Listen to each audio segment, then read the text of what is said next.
Okay, today we're going to be shooting the RUGER LC9 9mm, and I'll kind of go over some of the basics with it. It is loaded, so we are at the range. Safety is on. You can see that there is a red, let me get out here in the sun. You can see that there's a bar with a red thing on top, which is your load indicator to let you know that it is loaded with a bullet in the cylinder. It's a 7+1 shot. It's kind of skinny. What I want to do is I want to check the difference between trigger pulls and just overall features between it, and I also brought a KEL-TEC P11. Okay, it's also in a 9mm. So instead of being 7+1, this one's 10+1. It gives you a little more. There is no safety features on it. But the thing is you know, you've got your hammer back here that you have to pull and cycle. They both have the magazine with the finger groove on the end of them. They are both 9mm. This one has adjustable sights. You cannot tell unless you look down the barrel whether this one is actually loaded or not. There's no gaps, no live round indicator like on the RUGER. It's going to be a little heavier, but it's going to give you 3 more rounds. This one has, like I said, the live round indicator, the bar, to tell you it is loaded, went up. And you can also look in the side right here, and you can see the brass. The hand grip is a little smaller because it's single stack versus double stacked. But as far as height and width up on top and length, they're pretty much the same. The takedown on this one, you just take your thumb and you push this little lever down, and then from the other side there's a little steel pin right there, and you can push it out and it comes apart. With the KEL-TEC P11, it's pretty much, you lock the slide back and you just hook this one, because you can't push it from the other side because it's solid, but you get a hold of it and pull that pin out, so it's a little harder to break down. They are both polymer bottoms, the trigger, the housing, and everything. The top is steel.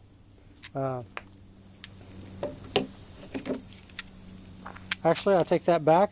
The trigger on the LC9 is steel. Now, even though it looks like I'm pointing the gun at myself, I'm not, because I do have the camera about 1.5 feet away from me, so it's really not being pointed at me, okay? I just want to let everybody know, because I know the gun is loaded. I am here by myself, so I can kind of move it around. And unless you actually pull the trigger, and it does have a long trigger pull, they're pretty much safe. It's not a strike fire, so it's not cocked and ready to go like a Glock and your Springfield XDs are. So we're going to shoot them, and I'm going to check out the length of pulls, and we're going to see what the difference is and figure out kind of which one we like best. Alright, so let me adjust this up. I'll move it in a little bit, and I'm not really going to go a lot for accuracy, because neither gun has been played with that much. So I just basically, I want to see the length of pull and how it feels in the hand. Okay? Alright, so let's just start off with the RUGER LC9 first. Okay, let me kind of do a quick check there to see if that's in. And like I said, it does have a long trigger pull. Maybe instead of facing that direction, maybe I should face this direction. Let me zoom out there so you can see about what the trigger pull is on it, so we have an idea of how well it works. Okay, are we ready? Oh, got to take it off safety.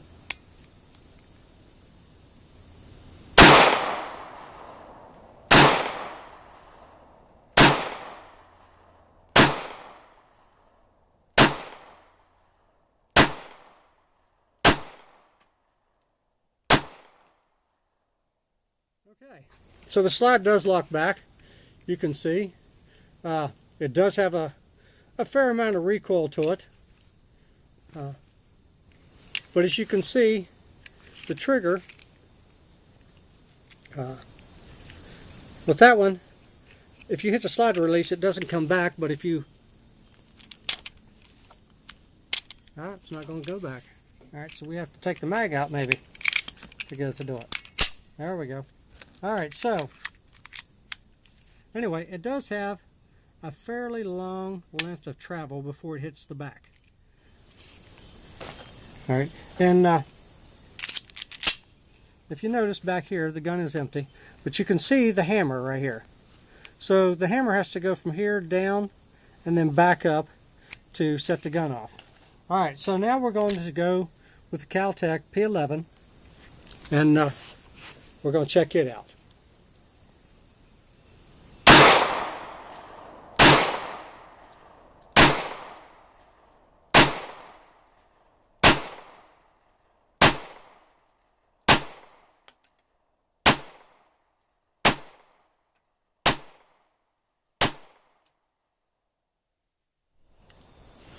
Okay, I did notice that the gun didn't seem to recoil up as much as Ruger did. I'm going to load just a couple more shells back in it and we're going to check that again. The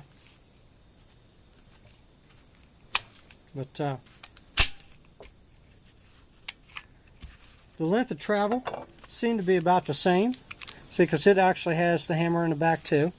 So everything seemed to be about the same on it.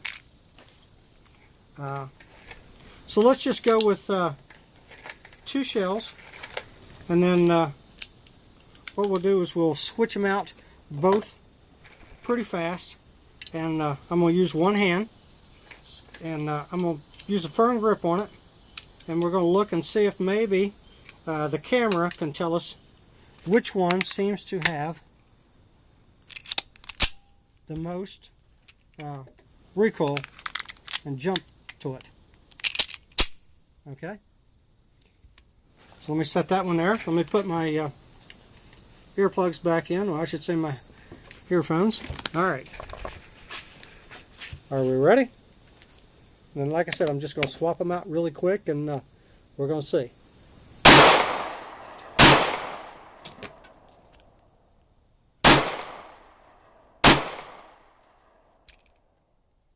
Okay, hopefully the camera could catch that. Remember, what we were doing was just basically comparing the difference between the RUGER LC9 and the KEL-TEC P11.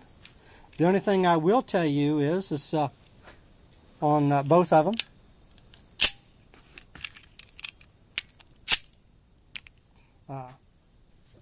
because this is a newer gun,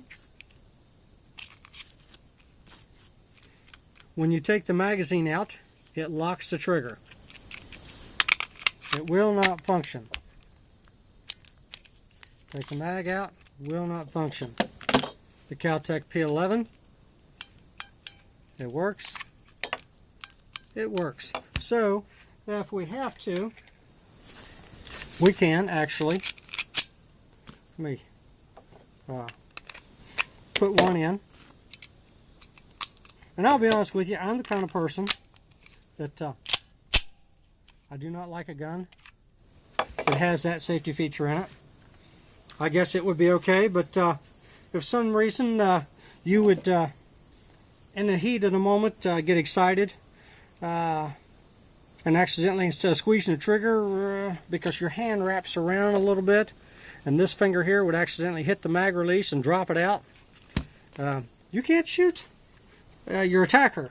But with the KEL-TEC P11, you notice I do have the magazine out, and let's try it and see. Yes, by George, we can. Okay, kind of little different features on it. If you look at the sizes, they both are the same height, pretty much the same width, and everything. So all in all, they're pretty much the same. The only thing I can say is this feels like it has a metal trigger. So probably the Ruger is going to be a better made gun versus the KEL-TEC P11. But you have 3+ more shots on this one versus the Ruger. And it has features that you can use. If you have kids or you're not really good and familiar with guns, then you would probably want the Ruger because it has the safety on it. But they both, you can adjust the sights on them. And this one has the front fixed, where on the Ruger it is adjustable side to side. I mean, like I said, this one has a few more load round indicators on it, but if you're buying it just for a concealed carry gun, I think with the features and stuff, I think I would just stick with the KEL-TEC P11. I seem to favor it a little more than I do the other one because I don't have kids that's going to be handling the gun, pulling it out of my purse and shooting me with it, because I have older kid. But it's personal choice. But you have seen them both. You've looked at the recoil. You looked at the guns. Price-wise, the Ruger is going to run you about $350, and the KEL-TEC about $250. So it's a little cheaper. They both seem to shoot every time you pull the trigger. Okay, remember, keep checking back. I do reviews on pistols, rifles, shotguns. You just never know what I'm going to be taking to the range or doing in-house review. All right.